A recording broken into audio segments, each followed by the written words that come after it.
Bonsoir Mathieu Charrier. Bonsoir. Vous êtes chef du service Société Culture d'Europe 1. Vous présentez également l'émission Clap tous les samedis. Et ce soir, place au cinéma, en tout cas ce qu'il en reste en temps de Covid.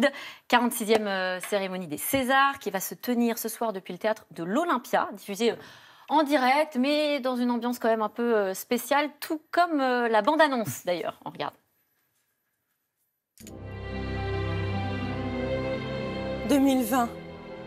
Jamais depuis sa création, le cinéma n'aura été plongé dans une telle obscurité.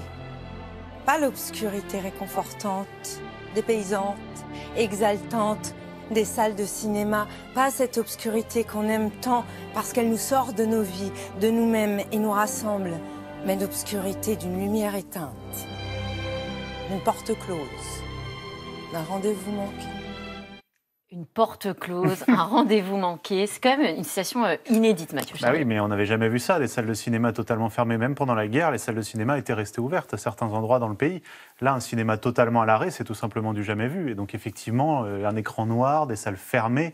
Je comprends que le milieu du cinéma aborde cette cérémonie des Césars de façon assez étrange. Et du coup, la crise, elle va aussi influencer l'organisation de la cérémonie ? Ah bah oui, parce que la préfecture de police de Paris a mis un protocole sanitaire très strict. Donc vous allez avoir 130 personnes dans la salle, pas plus, c'est-à-dire sur une salle qui peut en contenir plus de 1000. Donc si vous voulez, habituellement, on aime bien voir un peu dans le public, parce que vous savez, il y a toujours les accompagnants, on se tombe dans les bras, etc. Là, évidemment, ce soir, ça ne sera pas possible. Il y a un côté grande messe. Il y a un côté grande messe, tout le monde se retrouve. Là, pas du tout. Là, vous allez avoir les remettants et les nommés. Un point, c'est tout. Alors, il y a un an, les Césars étaient en pleine crise. Avec du monde dans la salle. Avec du monde dans la salle, mais avec voilà, plein de coups de gueule assez fracassants. On se souvient du départ d'Adèle Haenel de la salle à l'annonce du César qui était remis à Roman Polanski, les critiques de la gestion de l'Académie. Un an après, on en est où ? Alors, un an après, il y a une grosse réforme qui a été lancée et qui est en train de se faire, c'est-à-dire que tous les anciens de l'Académie, que ce soit le président Lanterzian, que ce soit Roman Polanski, qui faisait partie aussi de l'Académie en tant que membre historique, tout cela, ils ont été éjectés. Vous avez une Académie qui a été renouvelée, vous avez une Académie qui se veut paritaire, c'est-à-dire que pour chaque poste, vous avez un homme et une femme. Donc voilà, il y a un grand travail comme ça de ravalement qui est en train d'être fait. Alors après, les membres de l'Académie et du conseil d'administration le reconnaissent eux-mêmes. Vous ne pouvez pas tout faire en quelques mois, surtout en temps de Covid.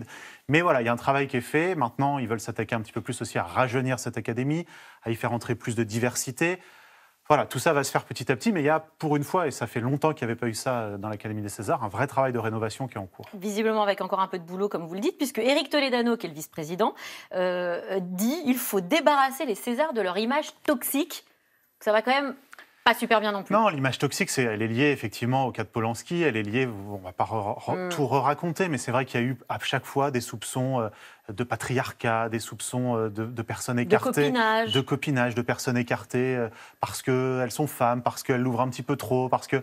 Voilà, et c'est vrai que vous aviez un milieu du cinéma qui a toujours été très divers et qui se présentait sur la scène des Césars un peu...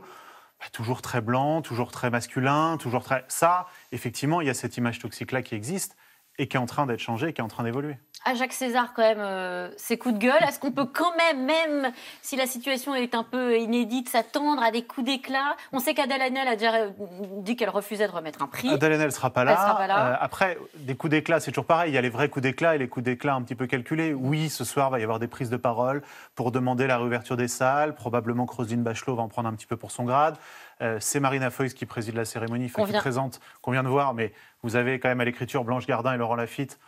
On sait que voilà, ils ont un humour un peu corrosif, donc il va y avoir des sketchs qui vont traiter de tous ces sujets-là. Après, l'esclandre, telle qu'on a pu la connaître l'année dernière, je ne crois pas. On ne s'interdit rien, ce serait un équilibre entre le premier degré, la légèreté, la gravité, la politique et l'absurde. Ça, c'est ce qu'a annoncé Marina Foïs, ex-membre des Robins des Bois, qui n'a donc pas sa langue dans sa poche, quand même. Oui, elle n'a pas sa langue dans sa poche. Non, mais il y aura des prises de parole politiques. Après, aujourd'hui, le cinéma va tellement mal, la situation des salles est tellement compliquée qu'il faut aussi montrer, j'avais quelqu'un qui me disait hier, il faut aussi montrer qu'on est unis et qu'on fait front ensemble. Donc vous n'allez pas avoir, contrairement à l'année dernière, le milieu du cinéma qui se déchire devant la France. Ça n'aura pas lieu. Oui, vous disiez, en gros, aujourd'hui, l'industrie du cinéma, qui est d'ailleurs énormissime, plus importante que l'industrie automobile. Ah oui, l'industrie du cinéma, c'est énormissime, et c'est aujourd'hui une industrie qui est totalement à l'arrêt. On parle beaucoup des restaurateurs, on parle de tous ces gens-là, le cinéma aussi. Avec des films dans les tuyaux. Avec des centaines de films qui attendent de pouvoir sortir et qui n'ont pas pu sortir, avec des salles qui sont totalement fermées depuis maintenant des mois. Il faut se rendre compte ce que ça veut dire. Ça veut dire évidemment des salariés en chômage partiel, ça veut dire des loyers que vous ne pouvez plus payer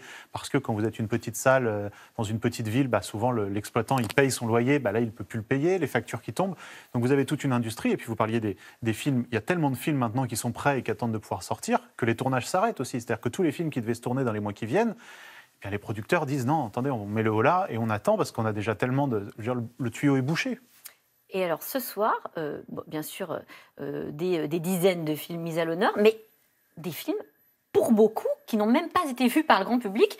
Certains qui sont sortis à peine et puis trappés illico, d'autres qui sont restés au placard. C'est quand même une situation, ça aussi, du jamais vu. Alors, c'est du jamais vu. Effectivement, il y a des films, je pense à Garçon chiffon, qui est sorti une journée. C'est-à-dire qu'il est sorti le mercredi, le film de Nicolas Maury, et le soir même, on apprenait qu'il y avait un nouveau confinement au mois de novembre, et donc le film, hop, retourné dans les cartons. Un jour. Un jour. Et il y en a d'autres. Il y a le film de Maïwenn, ADN, c'est pareil. Vous voyez encore les affiches dans certains métros à Paris ou en province. Ce film-là, voilà, il y avait toute une campagne qui avait été faite, il n'a pas eu sa carrière en salle.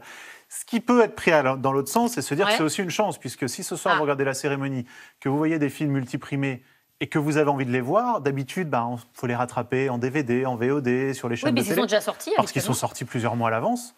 Là, non, vous pourrez les revoir parce que quand les salles vont rouvrir, ils vont ressortir en salle. Donc on peut prendre ce côté positif-là. Ça sera vraiment nouveau. Ça sera nouveau et ça, c'est du jamais vu et ça peut être agréable. Alors justement, les favoris de la soirée, donnez-les-nous. Alors, il y a le film d'Emmanuel Mouret, Les choses qu'on dit, les choses qu'on fait, qui s'inscrit en plus dans la grande tradition des films romantiques français. Je pense que lui, il va repartir avec quelques statuettes. Il y a le film de François Ozon qui s'appelle Été 85. Alors, François Ozon, il a toujours été un peu boudé des Césars. Donc, il a beau dominer le nombre de nominations, on verra s'il remporte quelque chose. Il n'a jamais il en a eu, mais pas autant qu'il aurait dû en avoir. Et il y a le film d'Albert Dupontel, Adieu les cons. Alors, c'est pareil, Albert Dupontel lui dit qu'il ne veut pas venir au César. Alors, vous savez, le milieu du cinéma, est-ce qu'ils ne vont pas se venger sans lui donner de César ? Le sanctionner. Le sanctionner un petit peu. Donc, voilà, c'est les trois films un peu qui émergent, en tout cas en tête des nominations. Et alors, il n'y a pas de femmes dans tout ça ?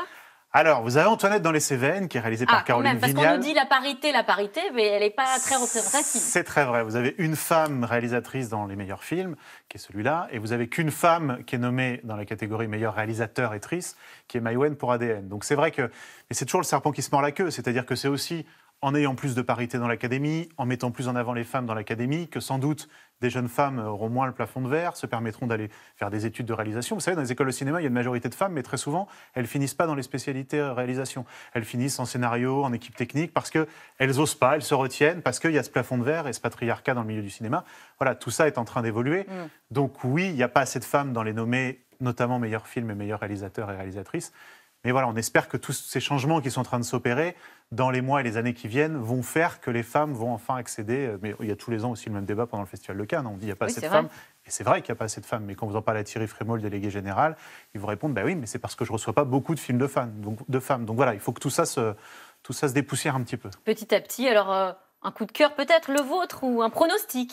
Pronostic. Moi, j'aime beaucoup le film d'Emmanuel Mouret parce que vous êtes vraiment dans des films romantiques qui peuvent avoir comme ça, en première apparence, un côté un petit peu barbant. Et quand vous plongez dedans, c'est du vrai film de cinéma. C'est des films, vous les regardez, typiquement le film d'Emmanuel Mouret, vous le regardez chez vous sur votre télévision, vous allez avoir tendance, au bout d'une demi-heure ou d'une heure, à prendre votre téléphone parce qu'il y a ce petit moment de lenteur, mais sauf que c'est ce qui fait tout le sel du film. Et quand vous le voyez en salle, vous n'avez pas le choix, vous le regardez. Donc ça, pour moi, c'est du film de cinéma et j'espère qu'il sera primé. Vive la réouverture des salles obscures et peut-être vive les Césars ce soir. On espère. Merci, on espère. Merci Mathieu Charrier.